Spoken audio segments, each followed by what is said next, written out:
Good evening, everyone.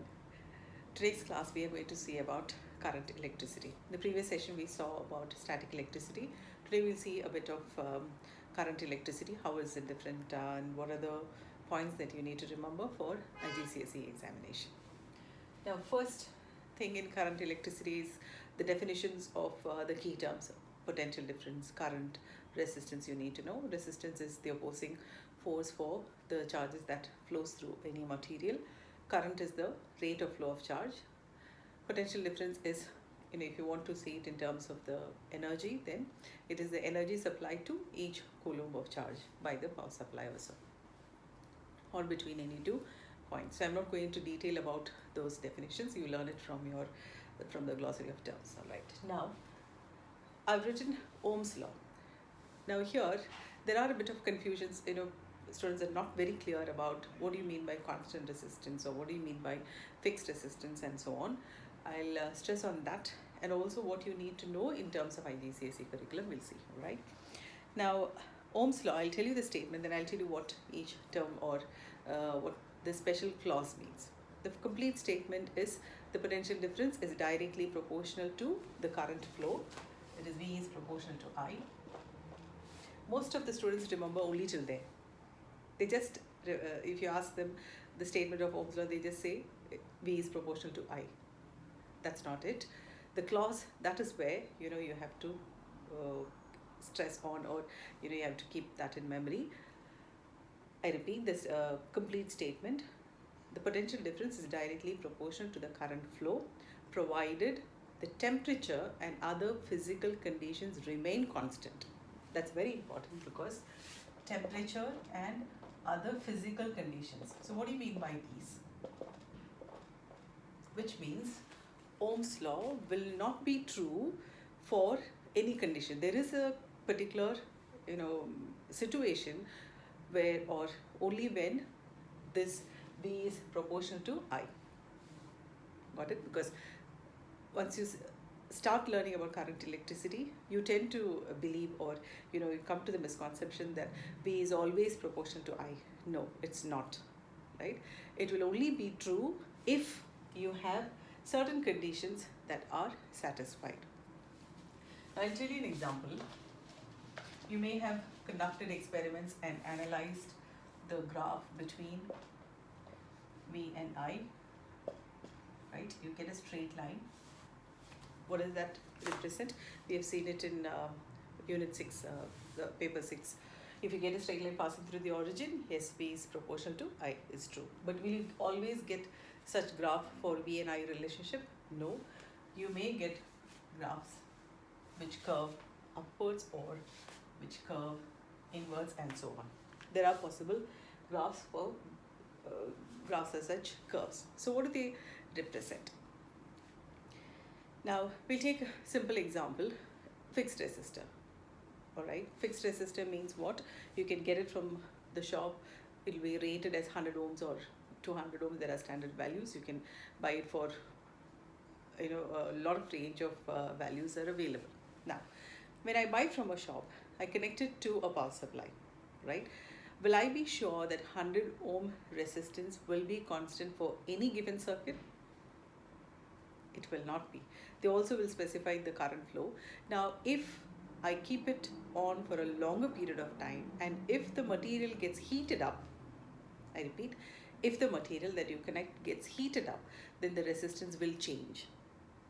That's why in Ohm's law, the clause is there, the temperature should be kept constant. So even for a fixed resistor, there are chances that the value might fluctuate if you don't take care to keep the temperature constant.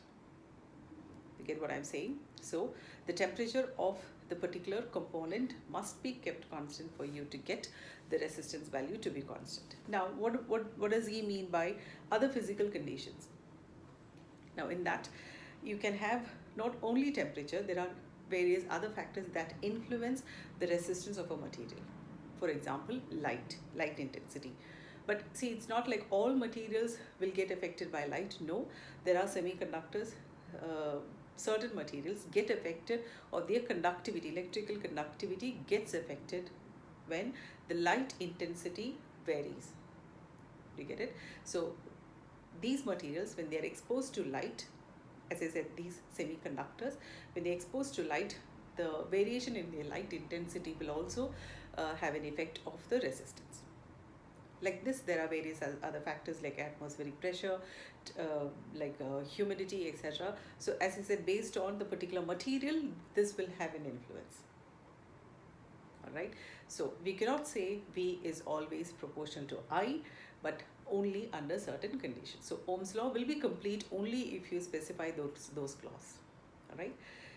So the statement, I repeat, V is proportional to I provided the temperature and other physical conditions remain constant. So that's very important. I hope you would have understood that. All right. Now, so there are like two major classifications of these materials, like ohmic conductors and non-ohmic conductors. By the name itself, you would have understood. So the ohmic conductors are the one which obeys Ohm's law, which means V is proportional to I. Most of the conductors are. Non-ohmic conductors would be semiconductors, basically, which can be influenced, whose resistance or the electrical conductivity can be influenced by external factors. All right. Now, I'll do a separate session for electronics, like thermistor, light-dependent resistor, diode, etc. That will come under electronics. So I'm not going to that semiconductors part now. We'll focus on mainly electricity, electrical components, how to proceed with calculations, how to use Ohm's law in series and parallel circuits and so on. All right.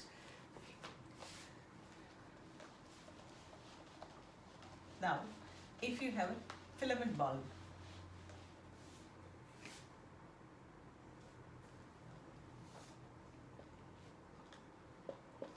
now filament bulb is, what is it made of? Inside, if you notice, you have a very tiny coil. The coil is made of tungsten, so it's another metal. But if you notice, it's actually coiled. The thickness of the coil or the wire, the material, is very, very small, so that it offers the maximum resistance in the circuit. So why is it made in such a way? Is that resistance will make the filament heated up quickly. That heat will give out light. That's how you see the filament, the bulb, emitting light. Now for this particular filament bulb, so the temperature is changing. It's not constant. That's how it is made. All right. So will you expect a straight line if you're drawing an IV characteristics for it? No, because the resistance changes as it gets heated up. But if you're asked for a fixed resistor, as we drew earlier, you will get a straight line. So how will this graph for a filament bulb change? We'll see. Now as you increase the voltage, the current flow increases. As the current flow increases for the filament bulb, it gets heated up. Okay. When it gets heated up, the resistance will increase. You get it? As the current increases, the resistance it will get heated up. Hence, the resistance will increase. So that will kind of slow down the rate of current flow. Okay. So how would the graph be as the voltage increases? Initially, you will have almost a steady rise. As the current flow increases, so it gets heated up, then it will kind of slow down. So this region, what's happening, R is increasing because the temperature is increasing. All right. So the current flow will decrease. You get it? So the resistance increases because the temperature is increasing, hence the current flow will decrease. That's how you should describe it for a tungsten filament bulb. Right? I hope you would have gotten some idea about how to identify ohmic resistors and non-ohmic resistors, or non-ohmic conductors, sorry. Now this next session we'll see about series and parallel circuits and how to use the formula effectively and proceed with the calculations. See you later.